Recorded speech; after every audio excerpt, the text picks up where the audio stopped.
ಎಲ್ಲಾದ್ರೂ ಪೆಟ್ಟಾಗಿದ್ರೆ ದೇಹಗಳಿಗೆ ಅದನ್ನ ದುರಸ್ತಿ ಮಾಡಲಿಕ್ಕೆ, ಹಾಗೆ ನಮ್ಮ ದಿನನಿತ್ಯದ ಕೆಲಸಗಳನ್ನ ಮಾಡಲಿಕ್ಕೆ ಈ ಪೋಷಕಗಳು ಸಹಾಯ ಮಾಡ್ತವೆ. ಹಾಗೆ ಈ ಪೋಷಕಗಳನ್ನ ಬಳಸಿಕೊಂಡು ಆಹಾರದ ಮೂಲಕ ಈ ಪೋಷಕಗಳನ್ನ ಸೇವಿಸಿ ನಾವು ಕೆಲಸವನ್ನ ಮಾಡುವುದಕ್ಕೆ ನಾವು ಅದನ್ನ ಪೋಷಣೆ ಅಂತ ಹೇಳ್ತೇವೆ.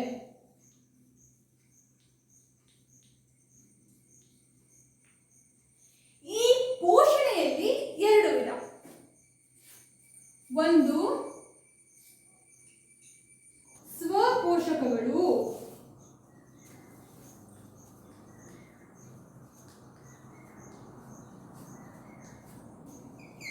ಮತ್ತೊಂದು ಪರಪೋಷಕಗಳು.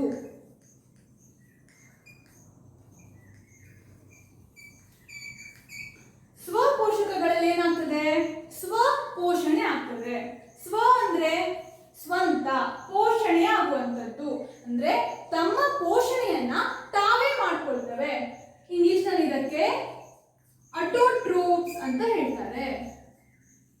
ಅಟೋ ಅಂದ್ರೆ ಸ್ವಂತ, ಟ್ರೋಪ್ಸ್ ಅಂದ್ರೆ ಪೋಷಣೆ. ಸ್ವಪೋಷಣೆಯನ್ನ ಅವೇ ಮಾಡುವುದನ್ನ ಸ್ವಪೋಷಕಗಳು ಅಥವಾ ಅಟೋಟ್ರೋಪ್ಸ್ ಅಂತ ಹೇಳ್ತೇವೆ. ಪರಪೋಷಕಗಳೆಂದ್ರೇನು? ಅವುಗಳಿಗೆ ಅವುಗಳ ಪೋಷಕಗಳನ್ನು ಸ್ವಂತವಾಗಿ ತಯಾರಿಸಿಕೊಳ್ಳುವಂತಹ ಸಾಮರ್ಥ್ಯ ಇರುವುದಿಲ್ಲ. ಅವುಗಳು ತಮ್ಮ ಆಹಾರಗಳಿಗಾಗಿ ಸ್ವಪೋಷಕಗಳನ್ನು ಅವಲಂಬಿಸಿರ್ತವೆ. ಸ್ವಪೋಷಕಗಳನ್ನ ಬಳಸಿಕೊಂಡು ಅವುಗಳ ಪೋಷಣೆಗಳನ್ನು ಅವುಗಳು ಮಾಡಿಕೊಳ್ತವೆ. ಅವುಗಳನ್ನ ಏನಂತ ಹೇಳ್ತೇವೆ? ಪರಪೋಷಕಗಳು ಅಥವಾ ಹೆಟಿರೋಟ್ರೋಪ್ಸ್ ಅಂತ ಹೇಳ್ತೇವೆ.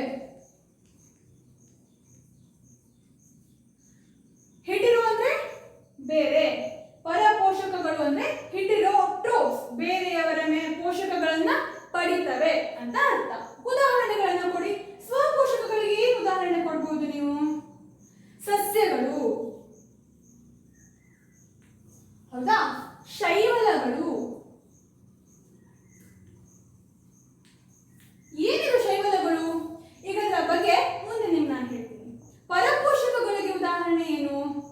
ನಾವು ಮನುಷ್ಯರು ನಮ್ಮ ಆಹಾರವನ್ನು ನಾವೇ ತಯಾರಿಸಲಿಕ್ಕೆ ಆಗುವುದಿಲ್ಲ. ಘಟಕಗಳಿಗಾಗಿ ನಾವು ಸಸ್ಯಗಳನ್ನು ಅವಲಂಬಿಸಿರ್ತೇವೆ. ಹಾಗಾಗಿ ಮನುಷ್ಯರು ಪರಪೋಷಕಗಳಿಗೆ ಉದಾಹರಣೆ. ಮತ್ತೆ ಎಲ್ಲಾ ಪ್ರಾಣಿಗಳು, ಮತ್ತೆ ಕೊಳೆತಿನಿಗಳು ಅಥವಾ ನಾವು ಅದಕ್ಕೆ ಫಂಜೈ ಅಂತ ಹೇಳ್ತೇವೆ, ಶಿಲೀಂಧ್ರಗಳು.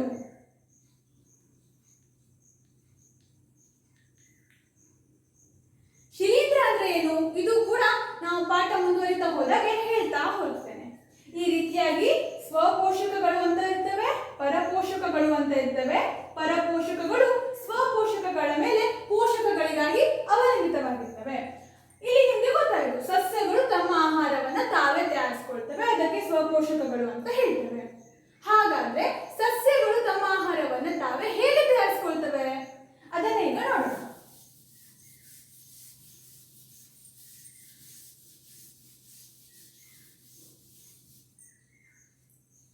ಸಸ್ಯಗಳಲ್ಲಿ ಏನೆಲ್ಲ ಭಾಗ ಇರ್ತದೆ? ಬೇರು, ಕಾಂಡ, ಕೊಂಬೆಗಳು, ಎಲೆಗಳು, ಹೂವು, ಹಣ್ಣು, ಹೌದಾ? ಅದರಲ್ಲಿ ಎಲೆಯನ್ನ ಸಸ್ಯಗಳ ಆಹಾರ ತಯಾರಿಸುವಂತಹ ಕಾರ್ಖಾನೆ ಅಂತ ಹೇಳ್ತಾರೆ. ಹೇಗೆ ನಮ್ಮ ಮನೆಯಲ್ಲಿ ಒಂದು ಅಡುಗೆ ಕೋಣೆ ಇರ್ತದೋ ಅದೇ ರೀತಿ ಸಸ್ಯಗಳಲ್ಲಿ ಎಲೆ ಅನ್ನೋದು ಒಂದು ರೀತಿ ಅಡುಗೆ ಕೋಣೆ. ಅದರಲ್ಲಿ ಆಹಾರ ಎಲ್ಲ ತಯಾರಿಸ್ತಾ ಇರ್ತಾರೆ.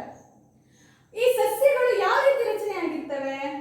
ಸಸ್ಯಗಳ ಎಲೆಗಳಲ್ಲಿ ಯಾವ ರೀತಿ ರಚನೆ ಆಗಿರ್ತವೆ ನೋಡಿ. ಇದು ಎಲೆ, ಇದನ್ನ ಈ ರೀತಿ ಕತ್ತರಿಸಿ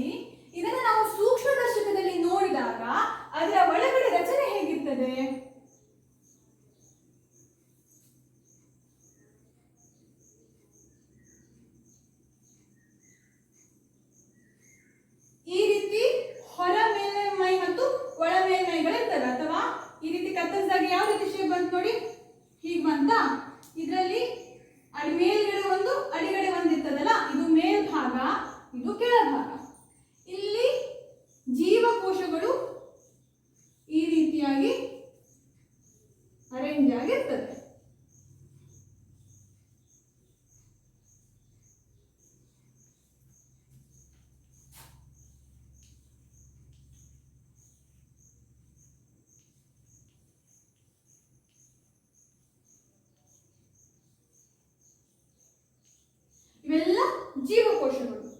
ಈ ಜೀವಕೋಶಗಳ ಒಳಗಡೆ ಹಸಿರು ಬಣ್ಣದ ವರ್ಣಕಗಳು ಇರ್ತವೆ. ಎಲ್ಲಾ ಜೀವಕೋಶದ ಒಳಗಡೆ ಹಸಿರು ಬಣ್ಣದ ವರ್ಣಕಗಳಿವೆ. ಈ ವರ್ಣಕಗಳು ಏನ್ ಮಾಡ್ತವೆ? ಇವುಗಳನ್ನ ನಾವು ಇಂಗ್ಲಿಷ್ ನಲ್ಲಿ ಕ್ಲೋರೋಫಿಲ್ ಅಂತ ಕರಿತೇವೆ. ಏನಿವು? ಹಸಿರು ವರ್ಣಕಗಳು ಅಥವಾ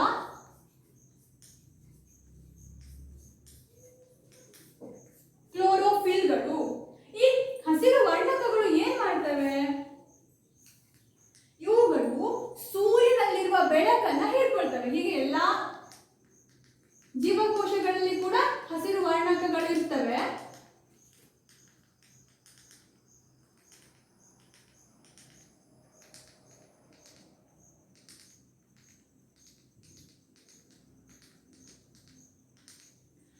ಇವುಗಳು ಏನ್ ಮಾಡ್ತವೆ? ಸೂರ್ಯನ ಬೆಳಕನ್ನ ಹೀರ್ಕೊಂಡು ಅವುಗಳನ್ನ ಈ ಜೀವಕೋಶದಲ್ಲಿ ಸಂಗ್ರಹಿಸಿ ಇರ್ತವೆ.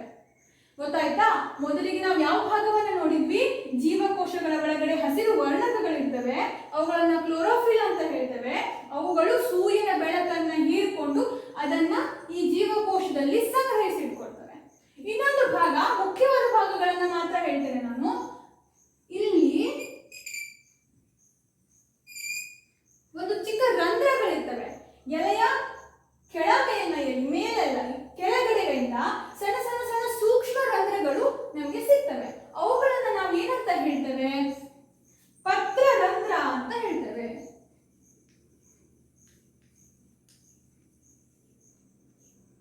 ಪತ್ರರಂಧ್ರ ಇಂಗ್ಲಿಷ್ ನಲ್ಲಿ ಸ್ಟೊಮ್ಯಾಟಾ ಅಂತ ಹೇಳ್ತಾರೆ. ಈ ಪತ್ರರಂಧ್ರಗಳು ಕಾವಲು ಕೋಶಗಳಿಂದ ಆವರಿಸಲ್ಪಟ್ಟಿರ್ತವೆ. ಅದಕ್ಕೆ ಪ್ರೊಟೆಕ್ಷನ್ ಬೇಕಲ್ವಾ? ಪತ್ರರಂಧ್ರಕ್ಕೆ ನಾವು ಕಾವಲು ಕೋಶದ ಸುತ್ತ ಪ್ರೊಟೆಕ್ಷನ್ ಕೊಟ್ಟಿರ್ತವೆ. ಇದನ್ನ ಏನಂತ ಹೇಳ್ತಾರೆ? ಕಾವಲು ಕೋಶ.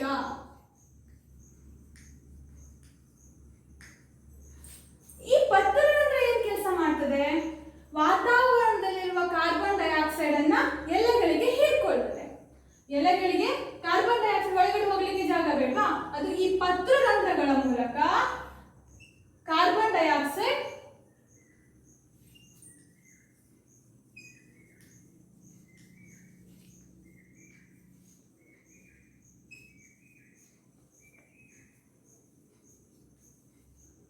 ಎಲೆಗಳ ಒಳಗಡೆ ಹೋಗ್ತದೆ. ಇದು ಏನು? ಎಲೆಯ ಅಡ್ಡ ಸೀಳಿಕೆಯ ರಚನೆ. ಕ್ಲೋರೋಫಿಲ್ ನೆನ್ಪಿಟ್ಕೊಳ್ಳಿ. ಪತ್ರರಂಧ್ರ, ಪತ್ರರಂಧ್ರದ ಸುತ್ತ ಕಾವಲು ಕೋಶ ಇರ್ತದೆ. ಕ್ಲೋರೋಫಿಲ್ ಏನ್ ಮಾಡ್ತದೆ? ಸೂರ್ಯನ ಬೆಳಕನ್ನ ಹಿಡಿದಿಟ್ಟುಕೊಳ್ತದೆ. ಪತ್ರರಂಧ್ರ ಕಾರ್ಬನ್ ಡೈಆಕ್ಸೈಡ್ ಅನ್ನು ಎಲೆಯ ಒಳಗಡೆ ಹೋಗ್ಲಿಕ್ಕೆ ಸಹಾಯ ಮಾಡ್ತದೆ. ಈ ರೀತಿಯಾಗಿ ಎಲೆಯ ಒಳಗಡೆ ರಚನೆ ಇದೆ. ಇದು ಆಹಾರ ತಯಾರಿಸಲಿಕ್ಕೆ ಸಹಾಯ ಮಾಡ್ತದೆ. ಆಯ್ತು, ನಮ್ಗೆ ಏನ್ ಗೊತ್ತಾಯ್ತು? ಆಹಾರ ತಯಾರಿಸಲಿಕ್ಕೆ ಎರಡು ಘಟಕಗಳು ಸಿಕ್ಕಿದ್ವು. ಯಾವುದು? ಒಂದು ಕಾರ್ಬನ್ ಡೈಆಕ್ಸೈಡ್ ಬೇಕು, ಸೂರ್ಯನ ಬೆಳಕು ಬೇಕು ಅಂತ ಗೊತ್ತಾಯ್ತು. ಮತ್ತೆ ಏನ್ ಬೇಕು?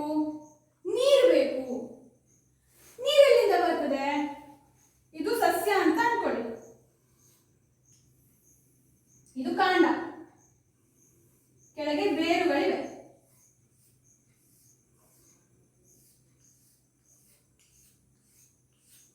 ಈ ರೀತಿ ಬೇರುಗಳಿವೆ ಅಂತ ಮಾಡಿ. ಇಲ್ಲಿ ಮಣ್ಣು, ಈ ಮಣ್ಣು ಅಂತ ಜನರಲ್ ಸ್ಟೋರ್ ಇದ್ದಾಗೆ. ಇಲ್ಲಿ ಎಲ್ಲ ಇರ್ತದೆ. ನೀರಿದೆ, ಖನಿಜ ಲವಣಗಳು ಇವೆ. ಯಾವ್ದಾದ್ರು ನ್ಯೂಟ್ರಿಯೆಂಟ್ಸ್ ಅಂದ್ರೆ ಲವಣಗಳು ಬೇಕು, ಖನಿಜಗಳು ಬೇಕು, ಎಲ್ಲ ಇದರಲ್ಲಿ ಇರ್ತದೆ ಮಣ್ಣಲ್ಲಿ. ಇದು ಎಲ್ಲಿ ಹೋಗ್ಬೇಕು? ನಮ್ಮ ಅಡಿಗೆ ಕೋಣೆ ಎಲೆಗಳಿಗೆ ತಲುಪಬೇಕು. ಅದು ಹೇಗೆ ತಲುಪ್ತದೆ? ಬೇರುಗಳು ಈ ನೀರನ್ನ ಹೀರ್ಕೊಂಡು ಈ ಬೇರಿನ ಮೂಲಕ, ಕಾಂಡ ಕೊಂಬೆಗಳ ಮೂಲಕ ಸಾಗಿ ಎಲೆಗಳಿಗೆ ತಲುಪ್ತದೆ. ಹಾಗೆ ತಲುಪಲಿಕ್ಕೆ ಇಲ್ಲಿ ಒಳಗಡೆ ಕೊಳವೆಯಂತಹ ಒಂದು ಮಾರ್ಗ ಇದೆ. ಈ ಎಲೆಗಳು ಮತ್ತು ಬೇರುಗಳಲ್ಲಿ ಖನಿಜ ಲವಣಗಳು ಮತ್ತು ನೀರನ್ನ ಹೀರ್ಕೊಳ್ಳಿಕ್ಕೆ ಕೊಳವೆಯಂತಹ ಒಂದು ಮಾರ್ಗ ಇದೆ. ಅದನ್ನ ಏನಂತ ಹೇಳ್ತೀರಾ? ವೆಸಲ್ಸ್ ಅಂತ ಹೇಳ್ತಾರೆ.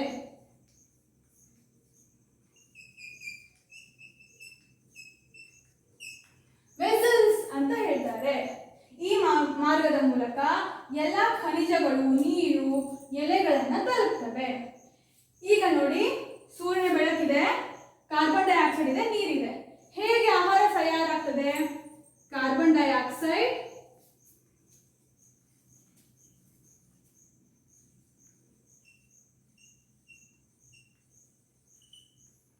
ಜೊತೆಗೆ ನೀರು ಎರಡು ಸೇರ್ತದೆ. ಎಲ್ಲಿ? ಸೂರ್ಯನಿಂದ ಸಂಗ್ರಹವಾದ ಶಕ್ತಿ ಇದೆಯಲ್ಲ, ಸೂರ್ಯನ ಬೆಳಕನ್ನು ಹೀರ್ಕೊಂಡಿರ್ತದಲ್ಲ, ಅದು ಕ್ಲೋರೋಫಿಲ್ ನಲ್ಲಿ ಶಕ್ತಿಯ ರೂಪದಲ್ಲಿ ಸಂಗ್ರಹ ಆಗಿರ್ತದೆ. ಇದು ಸೂರ್ಯನ ಬೆಳಕು ಶಕ್ತಿಯ ರೂಪದಲ್ಲಿರ್ತದೆ. ಅದರ ಸಹಾಯವನ್ನ ಪಡೆದುಕೊಂಡು ಸೂರ್ಯನ ಬೆಳಕು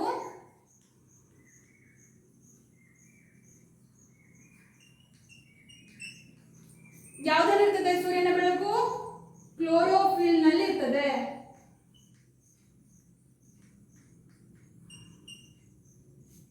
ಏನ್ ಸಿಕ್ತು ನಮ್ಗೆ? ಆಹಾರ ಸಿಕ್ತು. ಆಹಾರ ಯಾವ ರೂಪದಲ್ಲಿ ಫಾರ್ಮ್ ಆಗ್ತದೆ, ತಯಾರಾಗ್ತದೆ? ಆಹಾರ ಕಾರ್ಬೋಹೈಡ್ರೇಟ್ ರೂಪದಲ್ಲಿ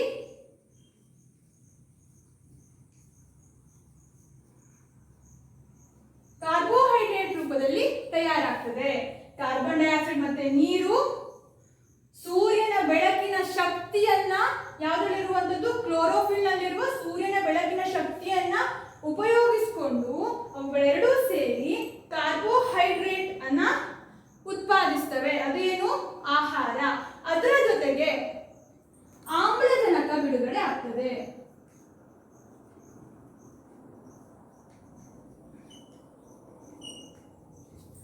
ನೀವು ಕೇಳಿದ್ದೀರಾ ಹೆಚ್ಚೆಚ್ಚು ಮರಗಳ ನೆಡಬೇಕು, ಯಾಕೆ? ಇದು ಆಮ್ಲಜನಕವನ್ನ ಕೊಡ್ತದೆ ಅಂತ. ಆಮ್ಲಜನಕ ಎಲ್ಲಿಂದ ಬಂತು?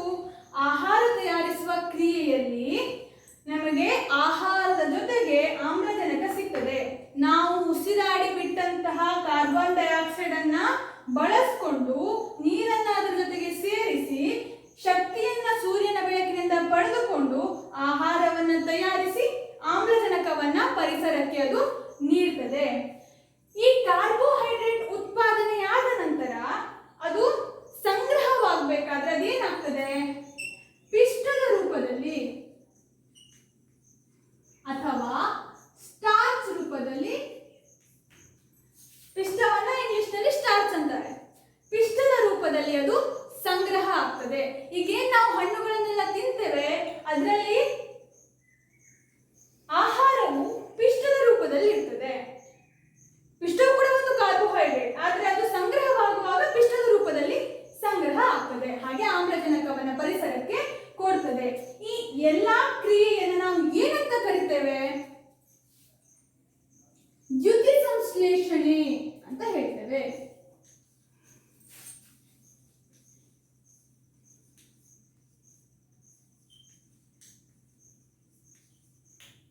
ಏನಂತ ಹೇಳ್ತೇವೆ?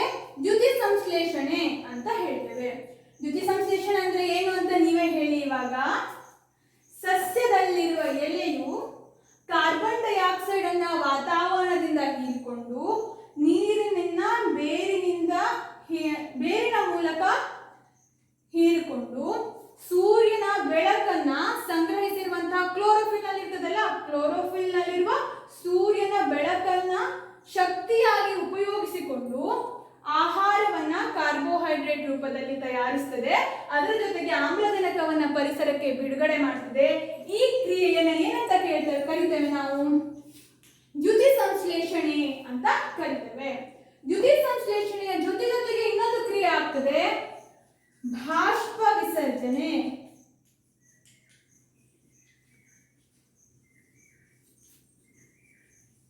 ಬಾಷ್ಪ ವಿಸರ್ಜನೆ ಅಂದ್ರೆ ಏನು?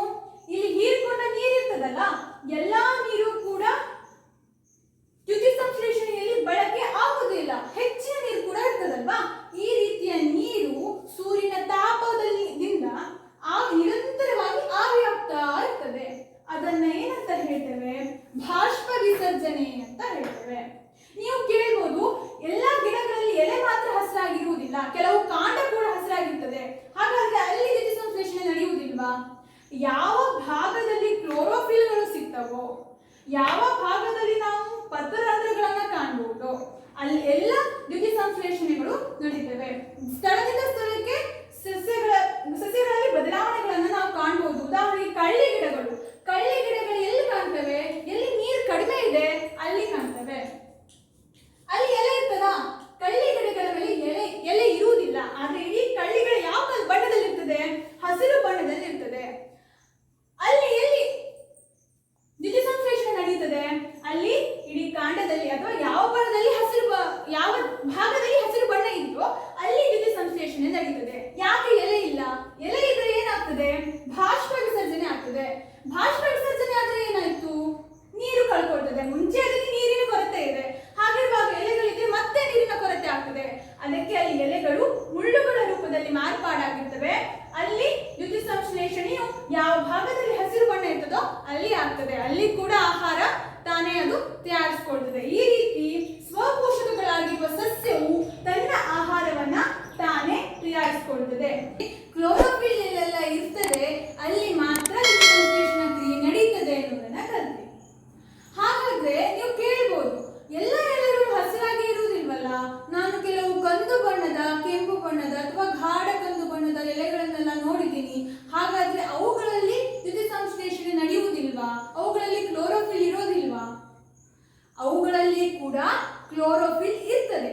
ಆದ್ರೆ ಅವುಗಳಲ್ಲಿ ಕಂದು ಅಥವಾ ಕೆಂಪು ಬಣ್ಣದ ವರ್ಣಕಗಳು ಅಥವಾ ಪಿಗ್ಮೆಂಟ್ಗಳು ಏನಿರ್ತವೆ ಹೆಚ್ಚಿನ ಪ್ರಮಾಣದಲ್ಲಿ ಇರ್ತವೆ.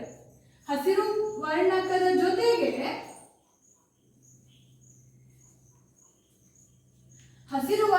ಜೊತೆಗೆ ಕೆಂಪು ಮತ್ತು ಕಂದು ವರ್ಣಕಗಳು ಅವುಗಳಲ್ಲಿ ಜಾಸ್ತಿ ಪ್ರಮಾಣದಲ್ಲಿ ಇರ್ತದೆ. ಹಾಗಾಗಿ ನಿಮಗೆ ಆ ಎಲೆಗಳು ಹಸಿರು ಬಣ್ಣದಲ್ಲಿ ಕಾಣುವುದಿಲ್ಲ. ಆದ್ರೆ ಅಲ್ಲಿ ಕೂಡ ದ್ಯುತಿ ಸಂಶ್ಲೇಷಣೆ ನಡೀತದೆ, ಆದ್ರೆ ಪ್ರಮಾಣ ಹೆಚ್ಚು ಕಡಿಮೆ ಇರಬಹುದು. ಆಗ ನಿಮಗೆ ಆ ಸ್ವಪೋಷಕಗಳಲ್ಲಿ ಸಸ್ಯಗಳ ಜೊತೆಗೆ ಇನ್ನೊಂದು ಹೆಸರನ್ನ ಸೇರಿಸಿದೆ. ಏನು? ಶೈವಲಗಳು. ಶೈವಲಗಳು ಅಂದ್ರೆ ಏನು? ಇವುಗಳನ್ನ ಇಂಗ್ಲಿಷ್ ನಲ್ಲಿ ಆಲ್ಗೆ ಅಂತ ಹೇಳ್ತಾರೆ. ಹಾಗಂದ್ರೆ ನೀವು ಕೊಳಗಳಲ್ಲಿ ಅಥವಾ ಸರೋವರಗಳಲ್ಲಿ ಒಂದು ರೀತಿಯ ಹಸಿರು ಬಣ್ಣದ ಪಾಚಿ ಗಟ್ಟಿದಂತಹ ಪ್ರದೇಶಗಳನ್ನ ನೋಡಿದ್ದೀರಿ. ನೀವು ಪಾಚಿ ಅಂತ ಕರೀತೀರಾ, ಹೌದಾ? ಅಥವಾ ಗೋಡೆಗಳ ಮೇಲೆ, ಒದ್ದೆ ಗೋಡೆಗಳ ಮೇಲೆ ಹಸಿರು ಬಣ್ಣದ ಒಂದು ಗಿಡಗಳು ಏನೋ ಒಂದು ಹೆಪ್ಪುಗಟ್ಟಿದ ಪಾಚಿ ಅಂತಹ ರಚನೆಯನ್ನ ನೋಡಿರ್ತೀರ. ಹೀಗೆ ಹಸಿರು ಬಣ್ಣದಲ್ಲಿ ಗೋಡೆಗಳ ಮೇಲೆಲ್ಲ, ಹಳೆ ಗೋಡೆಗಳ ಮೇಲೆ, ಒದ್ದೆ ಗೋಡೆಗಳ ಮೇಲೆ ಇರ್ತವೆ. ಅವುಗಳನ್ನ ಏನಂತ ಹೇಳ್ತೇವೆ? ಶೈವಲಗಳು ಅಥವಾ ಆಲ್ಗೆ ಅಂತ ಹೇಳ್ತೇವೆ. ಇವುಗಳು ಕೂಡ ಹಸಿರು ಬಣ್ಣದಲ್ಲೇ ಇರ್ತವೆ. ಹಾಗಾಗಿ ಇವುಗಳು ಸ್ವಪೋಷಕಗಳು. ಇವುಗಳಲ್ಲಿ ಕೂಡ ಕ್ಲೋರೋಫಿಲ್ ಇದೆ. ಇವುಗಳು ತಮ್ಮ ಆಹಾರವನ್ನ ತಾವೇ ತಯಾರಿಸಿಕೊಳ್ತವೆ. ಇವಾಗ ನಿಮಗೆ ಏನು ಗೊತ್ತಾಯ್ತು? ಮುಖ್ಯವಾಗಿ ಕ್ಲೋರೋಫಿಲ್ ಎನ್ನುವುದು, ಹಸಿರು ವರ್ಣಕ ಎನ್ನುವುದು ಸಸ್ಯಗಳಲ್ಲಿ ಇರಲೇಬೇಕು. ಅದು ಇದ್ರೆ ಮಾತ್ರ ದ್ಯುತಿ ಸಂಶ್ಲೇಷಣೆ ಸಾಧ್ಯ ಇದೆ. ಕೇವಲ ಕ್ಲೋರೋಫಿಲ್ ಇದ್ರೆ ದ್ಯುತಿ ಸಂಶ್ಲೇಷಣೆ ಆಗೋದಿಲ್ಲ. ದ್ಯುತಿ ಸಂಶ್ಲೇಷಣೆಗೆ ಕ್ಲೋರೋಫಿಲ್ ನ ಜೊತೆಗೆ ಸೂರ್ಯನ ಬೆಳಕು ಬೇಕು. ನೀವು ಒಂದು ಗಿಡವನ್ನ ಸೂರ್ಯನ ಬೆಳಕು ಬೀಳದೇ ಇರುವಂತಹ ಕತ್ತಲೆ ಕೋಣೆಯಲ್ಲಿ ಇಟ್ಟು ದ್ಯುತಿ ಸಂಶ್ಲೇಷಣೆ ಆಗ್ತದಾ ಅಂತ ನೋಡ್ತಾ ಇದ್ರೆ ಆಗೋದಿಲ್ಲ. ಅದಕ್ಕೆ ಸೂರ್ಯನ ಬೆಳಕು ಬೇಕು. ಸೂರ್ಯನ ಬೆಳಕನ್ನ ಹಿಡಿದಿಟ್ಟುಕೊಳ್ಳಿಕ್ಕೆ ಕ್ಲೋರೋಫಿಲ್ಗಳು ಸಹಾಯ ಮಾಡುವಂತವು. ಕಾರ್ಬನ್ ಡೈಆಕ್ಸೈಡ್, ನೀರು ಬೇಕು, ಕ್ಲೋರೋಫಿಲ್ ಬೇಕು. ಇವುಗಳೆಲ್ಲ ಅಲ್ಲಿ ಸೂರ್ಯನ ಬೆಳಕು ಸಹ ಬೇಕು. ಇವುಗಳೆಲ್ಲ ಇದ್ರೆ ಮಾತ್ರ ದ್ಯುತಿ ಸಂಶ್ಲೇಷಣೆ ಆಗುವಂತದ್ದು. ಈಗ ಒಂದು ಚಿತ್ರ ಬರ್ತದೆ ನೋಡಿ.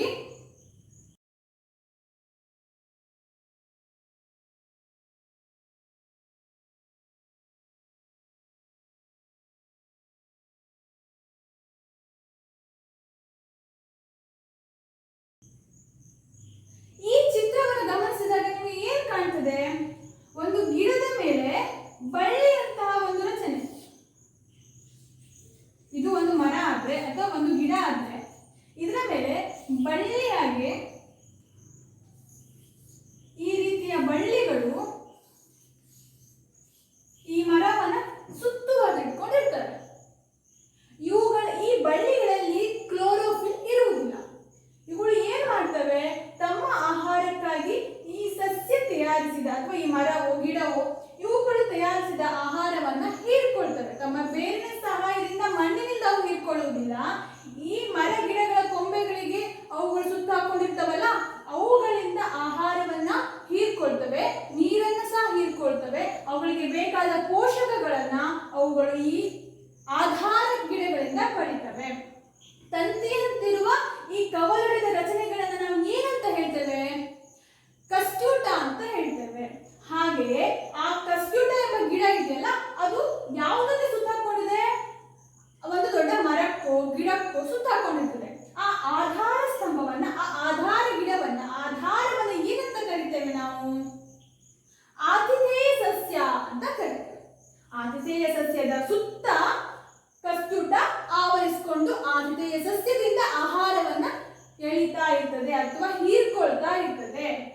ಹಾಗಾಗಿ ಈ ಕಸ್ಟುಟವನ್ನು ನಾವು ಏನಂತ ಹೇಳ್ತೇವೆ? ಪರಾವಲಂಬಿ ಸಸ್ಯ ಅಂತ ಹೇಳ್ತೇವೆ.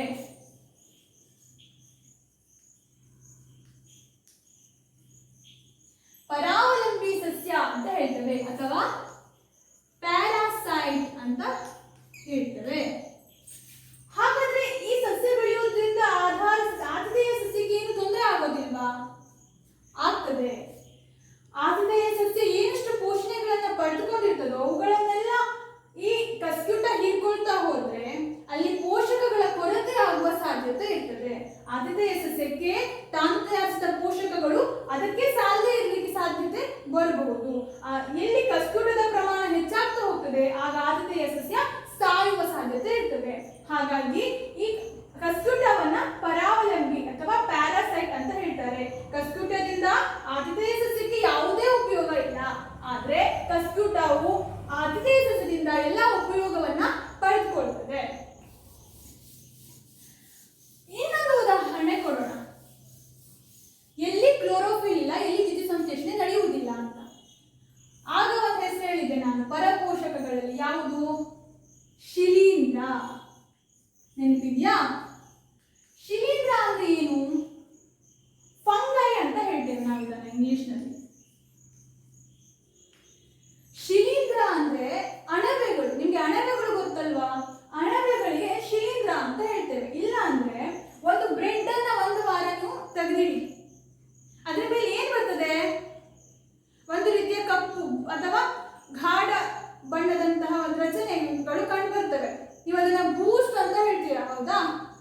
ಅದನ್ನ ನಾವು ಫಂಜೈ ಅಂತ ಹೇಳ್ತೇವೆ ಅಥವಾ ಶಿಲೀಂಧ್ರ ಅಂತ ಹೇಳ್ತೇವೆ. ಇವುಗಳು ಕೂಡ ಒಂದು ರೀತಿಯ ಸಸ್ಯಗಳೇ, ಆದ್ರೆ ಇವುಗಳಲ್ಲಿ ಕ್ಲೋರೋಫಿಲ್ ಇರುವುದಿಲ್ಲ. ಇವುಗಳು ತಮ್ಮ ಆಹಾರವನ್ನ ಯಾವುದ್ರ ಮೇಲೆ ಬೆಳೀತವೋ ಅವುಗಳಿಂದ ಪಡಿತವೆ.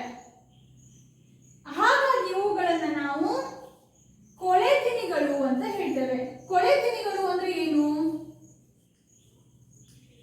ಕೊಳೆಯುತ್ತಿರುವ ವಸ್ತುಗಳಿಂದ ಇವು ಆಹಾರವನ್ನ ಪಡಿತವೆ.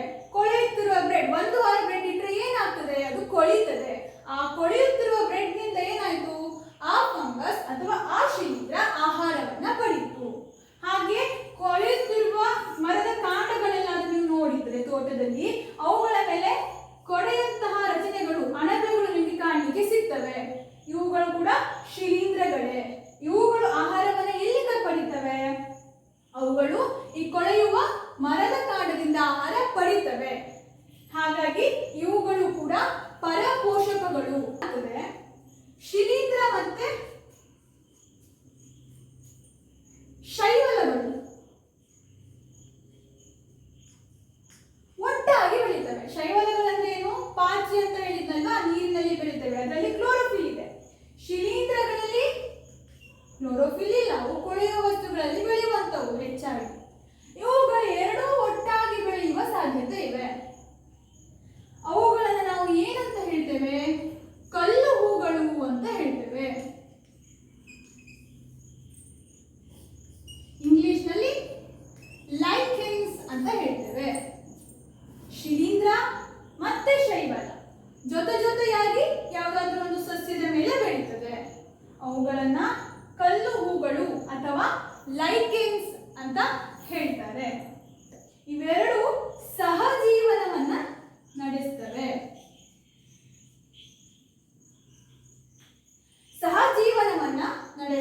ಇದಕ್ಕೆ ಇನ್ನೊಂದು ಉದಾಹರಣೆ ಕೊಡಿ. ಕೆಲವೊಮ್ಮೆ ಏನಾಗ್ತದೆ? ಸಸ್ಯಗಳ ಬೇರುಗಳಿರ್ತವಲ್ಲ, ಸಸ್ಯಗಳ ಬೇರುಗಳಲ್ಲಿ ಕೂಡ ಶಿಲೀಂಧ್ರಗಳು ವಾಸಿಸಬಹುದು. ಅಲ್ಲಿ ಕೂಡ ಏನಾಗ್ತದೆ? ಸಸ್ಯಗಳು ನೀರನ್ನ ಹೀರ್ಕೊಳ್ಳಿಕ್ಕೆ ಇವು ಸಹಾಯ ಮಾಡ್ತದೆ. ಇವು ಏನ್ ಮಾಡ್ತದೆ? ಬೇರುಗಳಿಂದ ಅಥವಾ ಸಸ್ಯಗಳಿಂದ ಆಹಾರವನ್ನ ಪಡ್ಕೊಳ್ತವೆ. ಇಲ್ಲಿ ಕೂಡ ಸಹಜೀವನ ನಡೀತದೆ. ಇದನ್ನ ಇಂಗ್ಲಿಷ್ ನಲ್ಲಿ ಏನಂತ ಹೇಳ್ತೇವೆ? ಸಿಂಬಯೋಸಿಸ್ ಅಂತ ಹೇಳ್ತಾರೆ. ಸಹಜೀವನ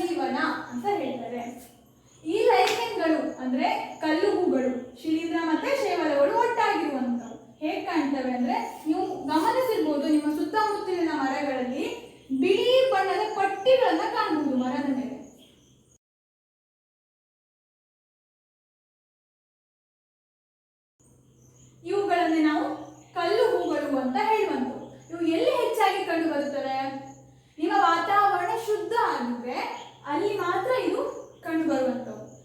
ಈ ಲೈಕೆನ್ಗಳು ನಿಮ್ಮ ಪರಿಸರದಲ್ಲಿ ತುಂಬಾ ಇದೆ ಅಂದ್ರೆ ಅರ್ಥ ಏನು? ನಿಮ್ಮ ಪರಿಸರ ಶುದ್ಧವಾಗಿದೆ, ನಿಮ್ಮ ಗಾಳಿ ಪರಿಸರ ಶುದ್ಧವಾಗಿದೆ ಅಂತ ಅರ್ಥ. ತುಂಬಾ ಕಲುಷಿತವಾಗಿರುವ ಪ್ರದೇಶಗಳಲ್ಲಿ ಲೈಕೆನ್ಗಳು ಬೆಳೆಯುವುದಿಲ್ಲ. ಇದಿಷ್ಟಾಯ್ತು. ಇನ್ನೊಂದು ವಿಶೇಷ ಮಾದರಿ ಸಸ್ಯವನ್ನ ನಾನು ನಿಮಗೆ ಹೇಳಿದ್ದೀನಿ ಮಗ. ಏನದು? ಕೀಟಾಹಾರಿ ಸಸ್ಯ. ಇಲ್ಲೆಲ್ಲ ಸಸ್ಯಗಳು ತಮ್ಮ ಆಹಾರವನ್ನು ತಾವೇ ತಯಾರಿಸಿಕೊಂಡು ಇಲ್ಲ ಬೇರೆಯದ್ರ ಮೇಲೆ ಅವಲಂಬನೆಯಾಗಿ ಅವುಗಳಿಂದ ಆಹಾರವನ್ನು ಪಡೆದುಕೊಂಡು ನಾವು ಪ್ರಾಣಿಗಳು ನಾವು ಕೂಡ ಸಸ್ಯಗಳನ್ನ ತಿಂತೇವೆ. ಇಲ್ಲೊಂದು ಸಸ್ಯ ಇದೆ, ಇದು ಪ್ರಾಣಿಗಳನ್ನ ತಿಂತದೆ. ನೋಡಿ, ಈಗ ಒಂದು ಚಿತ್ರವನ್ನ ನೋಡಿ.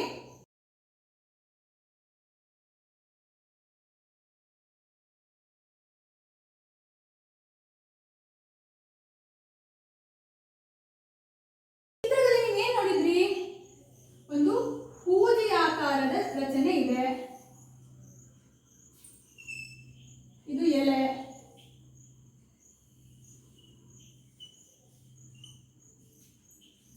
ಹೀಗೆ ಇದೆ ಗಿಡ. ಇಲ್ಲೆಲ್ಲ ಎಲೆಗಳಿವೆ. ಒಂದೊಂದು ಎಲೆಯ ತುದಿಯಲ್ಲಿ ಈ ರೀತಿಯ ಹೂದಿ ಆಕಾರದ ರಚನೆ ಇದ್ದು ಅದಕ್ಕೆ ಮುಚ್ಚಳದ ಆಕಾರದಲ್ಲಿ ಇದೆ. ಹೌದಾ? ಈ ಸಸ್ಯವನ್ನ ನಾವು ಹೂಜಿ ಗಿಡ ಅಂತ ಹೇಳ್ತೇವೆ. ಇದು ಒಂದು ಕೀಟಾಹಾರಿ ಸಸ್ಯ. ಹೌದು, ಈ ಸಸ್ಯ ಕೀಟವನ್ನ ಆಹಾರವಾಗಿ ಬಳಸ್ತದೆ. ಹಾಗಾದ್ರೆ ಹಸಿರು ಬಣ್ಣದಲ್ಲಿ ಇರ್ಲಿಲ್ವಾ? ನೀವು ನೋಡಿದ್ರಲ್ಲ, ಹಸಿರು ಬಣ್ಣದಲ್ಲೇ ಇತ್ತು. ಆದ್ರೆ ಇದಕ್ಕೆ ಪೋಷಕಗಳ ಕೊರತೆ ಇತ್ತು. ಆ ಕೊರತೆ ಇರುವ ಪೋಷಕಗಳನ್ನ ಎಲ್ಲಿಂದ ಪಡಿತದೆ? ಕೀಟಗಳಿಂದ ಪಡಿತದೆ. ಹೇಗೆ ಕೀಟಗಳನ್ನ ಅದು ತಿಂತದೆ? ಇದು ಆಕರ್ಷಕ ಬಣ್ಣಗಳನ್ನು ಹೊಂದಿರುತ್ತದೆ. ತುಂಬಾ ಬಣ್ಣವಾಗಿರ್ತದೆ ಈ ಚಿತ್ರ. ಈ ಸಸ್ಯದ ಬಣ್ಣದಿಂದ ಏನಾಗ್ತದೆ? ಕೀಟಗಳು ಆಕರ್ಷಿತಗೊಳ್ತವೆ. ಈ ಕೀಟಗಳು ಈ ಬಣ್ಣದಿಂದ ಆಕರ್ಷಿತಗೊಂಡು ಈ ಸಸ್ಯಗಳ ಹತ್ತಿರ ಬರ್ತವೆ. ಬಂದು ಇಲ್ಲಿ ತಾಗಿದಾಗ ಸಸ್ಯಗಳಿಗೆ ಇಲ್ಲಿ ಒಂದು ರೀತಿಯ ಅಂಟು ಮಾದರಿಯ ದ್ರವ ಇರ್ಬೋದು. ಇಲ್ಲ, ಇದು ಸೀದಾ ಒಳಗೆ ಹೋಯ್ತು ಕೂಡಲೇ ಈ ಮುಚ್ಚಳದಂತರ ಇರುವ ರಚನೆ ಇದೆಯಲ್ಲ, ಮುಚ್ಕೊಂಡಿರ್ತದೆ. ಇಲ್ಲಿ ಒಳಗಡೆ ಏನಿದೆ? ಹೀಗೆ ರೋಮದಂತಹ ಅಥವಾ ಕೂದಲಿನಂತಹ ಎಳೆಗಳಿವೆ. ಅಲ್ಲಿ ಹೋಗಿ ಕೀಟ ಸಿಕ್ಕಾಕೊಳ್ತದೆ ಅಥವಾ ಇಲ್ಲಿರುವ ಅಂಟು ದ್ರವಕ್ಕೆ ಅಂಟಿಕೊಳ್ತದೆ. ಎಲ್ಲ ಹೋದ್ರೂ ಅದಕ್ಕೆ ಹೊಗೆ ಬರ್ಲಿಕ್ಕಾಗುದಿಲ್ಲ. ಅದು ತಾಗದ ಕೂಡಲೇ ಈ ಮುಚ್ಚಳ ಮುಚ್ಕೊಳ್ತದೆ. ಕೀಟ ಒಳಗಡೆ ಹೋಯ್ತು. ಅಲ್ಲಿ ಜೀರ್ಣ ರಸಗಳು ಇರ್ತವೆ. ಅಲ್ಲಿರುವ ಕೆಲವು ರಾಸಾಯನಿಕಗಳು ಏನ್ ಮಾಡ್ತವೆ? ಈ ಕೀಟವನ್ನ ಜೀರ್ಣಿಸ್ತವೆ. ಇಲ್ಲಿ ಜೀರ್ಣಗೊಳ್ತು ಕೀಟ. ಆಮೇಲೆ ಇಲ್ಲಿ ದೊರೆಯುವ ಪೋಷಕಗಳು, ಯಾವ ಪೋಷಕಗಳ ಅಗತ್ಯ ಇದೆ ಆ ಅಗತ್ಯವಿರುವ ಪೋಷಕಗಳು ಈ ಕೀಟಗಳಿಂದ ಸಿಕ್ಕಿದ್ರೆ ಅದು ಎಲೆಗಳಿಗೆ ಹೋಗ್ತದೆ. ಇಲ್ಲಿ ಅದಕ್ಕೆ ಬೇಕಾಗಿರುವ ಆಹಾರವನ್ನು ಅದು ತಯಾರಿಸಿಕೊಳ್ಳುತ್ತದೆ. ಈ ರೀತಿಯಾಗಿ ಕೀಟಾಹಾರಿ ಸಸ್ಯಗಳು ಕೀಟಗಳನ್ನ ಹಿಡಿದು ತಮಗೆ ಕೊರತೆ ಇರುವ ಪೋಷಕಗಳನ್ನ ಪಡೆದುಕೊಳ್ತವೆ. ನೀವು ಈಗಾಗಲೇ ತಿಳ್ಕೊಂಡಿದ್ದೀರಿ, ಆಹಾರವು ಕಾರ್ಬೋಹೈಡ್ರೇಟ್ ಅಥವಾ ಪಿಷ್ಟದ ರೂಪದಲ್ಲಿ ಸಂಗ್ರಹ ಆಗಿರ್ತದೆ. ವಾತಾವರಣದಲ್ಲಿ ನೈಟ್ರೋಜನ್ ಇರ್ತದೆ. ಆ ನೈಟ್ರೋಜನ್ ಸಸ್ಯವು ತನ್ನ ಆಹಾರ ತಯಾರಿಕೆಗೆ ಹೇಗೆ ಬಳಸ್ಕೊಳ್ತದೆ? ಇದರ ಸಹಾಯ ಮಾಡಲಿಕ್ಕೆ ಒಂದು ಬ್ಯಾಕ್ಟೀರಿಯಾ ಇದೆ. ಅದು ಎಲ್ಲಿದೆ ನೋಡಿ. ಒಂದು ಸಸ್ಯ ಬಿಡಿಸೋಣ. ಇದು ಸಸ್ಯ ಅಂತ ಭಾವಿಸ್ಕೊಳ್ಳಿ. ಇಲ್ಲಿ ಬೇರಿದೆ.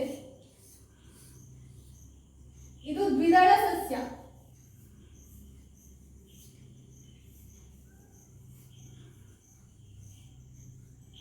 ಇಲ್ಲಿ ಬೇರಿನಲ್ಲಿ ಗಂಟು ರೀತಿಯ ರಚನೆಗಳಿವೆ. ಈ ಗಂಟಿನಲ್ಲಿ ಒಂದು ಸೂಕ್ಷ್ಮ ಜೀವಿಗಳು ವಾಸ ಮಾಡ್ತಾ ಇರ್ತವೆ. ಅವುಗಳನ್ನ ರೈಸೋಬಿಯಂ ಅಂತ ಹೇಳ್ತೇವೆ.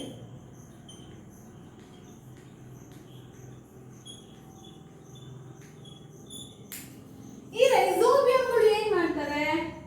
ಗಾಳಿಯಲ್ಲಿರುವ ನೈಟ್ರೋಜನ್ ಅನ್ನ ಹೀರಿಕೊಂಡು ಅವುಗಳನ್ನ ಸಸ್ಯಗಳಿಗೆ ದೊರೆಯುವಂತೆ ಮಾಡ್ತವೆ. ಮಣ್ಣಿನಲ್ಲಿ ನೈಟ್ರೋಜನ್ ಇರೋದಿಲ್ಲ. ಮಣ್ಣಿಗೆ ನೈಟ್ರೋಜನ್, ಆ ಸಸ್ಯಗಳಿಗೆ ನೈಟ್ರೋಜನ್ ಬೇಕು ಅಂದ್ರೆ ಗಾಳಿಯಲ್ಲಿರುವ ನೈಟ್ರೋಜನ್ ಅನ್ನ ರೈಸೋಬಿಯಂ ಉಪಯೋಗಿಸಿಕೊಂಡು ಅದನ್ನು ಸಸ್ಯಗಳಿಗೆ ದೊರೆಯುವಂತೆ ಮಾಡಬೇಕು. ನೀವು ನೋಡಿರ್ಬೋದು, ನಿಮ್ಮ ಹೊಲಗಳಲ್ಲೆಲ್ಲ ಬೆಳೆಗಳನ್ನ ಬೆಳೆಯುವಾಗ ರಸಗೊಬ್ಬರಗಳನ್ನ ಬಳಸ್ತಾರೆ. ಯಾಕೆ ಬಳಸ್ತಾರೆ? ನೈಟ್ರೋಜನ್ ರಸಗೊಬ್ಬರಗಳ ರೂಪದಲ್ಲಿ ನೈಟ್ರೋಜನ್ ಅನ್ನ ಮಣ್ಣಿಗೆ ಸೇರಿಸ್ತಾರೆ. ಆಗ ಅದನ್ನ ಸಸ್ಯ ಹೀರ್ಕೊಳ್ತದೆ. ಈಗ ನಿಮ್ಗೆ ಒಂದು ವಿಚಾರ ತಿಳಿತು, ನಾವು ನೈಸರ್ಗಿಕವಾಗಿ ನೈಟ್ರೋಜನ್ ಅನ್ನ ಮಣ್ಣಲ್ಲಿ ಉತ್ಪತ್ತಿ ಮಾಡಬಹುದು. ಹೇಗೆ? ದ್ವಿದಳ ಸಸ್ಯಗಳನ್ನ ಬೆಳೆಸಿದ್ರಾಯ್ತು. ದ್ವಿದಳ ಸಸ್ಯಗಳ ಬೇರುಗಳಲ್ಲಿ ಏನಿದೆ? ರೈಸೋಬಿಯಂ ಇದೆ. ರೈಸೋಬಿಯಂ ಏನ್ ಮಾಡ್ತದೆ? ಗಾಳಿಯಲ್ಲಿ ಹೇರಳವಾಗಿರುವಂತಹ ನೈಟ್ರೋಜನ್ ಅನ್ನ ಸಸ್ಯಗಳು ಹೀರಿಕೊಳ್ಳಲು ಶಕ್ತವಾದಂತಹ ರೂಪಕ್ಕೆ ಮಾರ್ಪಾಡು ಮಾಡ್ತವೆ. ಹಾಗಾಗಿ ನಾವು ಒಂದು ಬೆಳೆಯನ್ನು ಬೆಳೆಯುವ ಪದ್ಧತಿಯಲ್ಲಿ ಏನ್ ಮಾಡ್ಬೋದು? ಒಂದು ಬಾರಿ ನೀವು ಏಕದಳ ಸಸ್ಯಗಳು ಭತ್ತ ಹಾಗೆ ಜೋಳ ರಾಗಿಗಳನ್ನ ಬೆಳೆದ್ರೆ ಎರಡನೇ ಬಾರಿಗೆ ದ್ವಿದಳ ಸಸ್ಯಗಳನ್ನ ಬೆಳೆಯುವಂಥದ್ದು. ಆಗ ಏನಾಯ್ತು? ದ್ವಿದಳ ಸಸ್ಯಗಳ ಬೇರುಗಳಲ್ಲಿ ಹೇರಳವಾಗಿರುವಂತಹ ರೈಸೋಬಿಯಂ ನೈಟ್ರೋಜನ್ ಅನ್ನೆಲ್ಲ ಸಸ್ಯ